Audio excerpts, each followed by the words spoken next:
Hello everyone. In this video we will be talking about how sound works. So for an example, we'll be using a speaker. So speakers go in and out, creating a sound wave. So a sound wave looks like this. So the top part of a sound wave is called the compression. The bottom part is called the rarefaction. This is the basics you need to know about sound, but there is much more to talk about, like frequency. So frequency would be one peak of a sound wave to the other peak of a sound wave.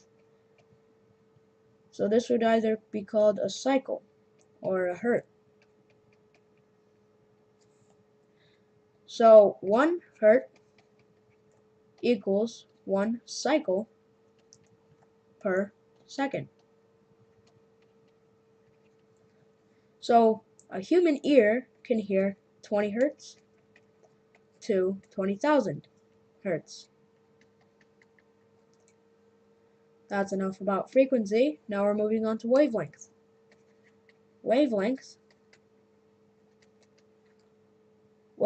is how far a sound wave travels. So let's say this is 20 hertz. 20 hertz would travel 17 meters. So if you were further than 17 meters, you wouldn't hear 20 hertz. And something else to know about sound is that it travels at the same speed no matter what frequency it is. So let's have a speaker right here, speaker 1, speaker 2 right here.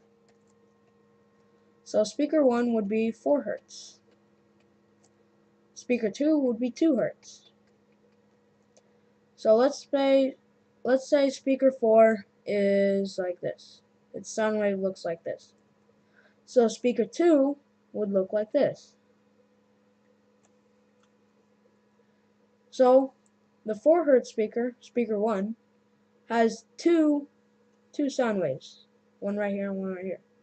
This one, speaker 2, has one, but it's still going the same speed, no matter what frequency it is. So now, amplitude. Amplitude is just another name for volume, and it's how tall a wavelength is, or a sound wave. So if a sound wave looked like this, then that's a high volume. So if a sound wave looked like this, that's a low volume, or a low amplitude. So now, we will be talking about the envelope. So the envelope has 4 parts to it: the attack, the decay, the sustain, and the release. So the attack is the first part of the instrument, or anything that makes noise. The decay is the transition from the beginning to the middle, which is the sustain, and the release is when it dies off. So I will give you an example of a cymbal. Alright, here's an example of a cymbal sound wave. So it starts off small, gets a nice decay and sustain, but then its release is really long. So this would be the release, this would be the sustain, this would be the decay, and this right here would be the attack.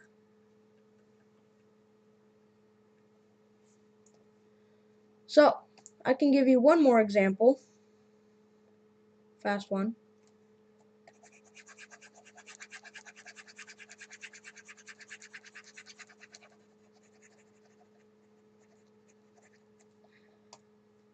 So a snare drum would have a really loud attack and then small decay and sustain, and it would die off really quickly. So that would be a snare drum. Thank you guys for watching. I told you everything about sound. Hope you guys enjoyed. Goodbye.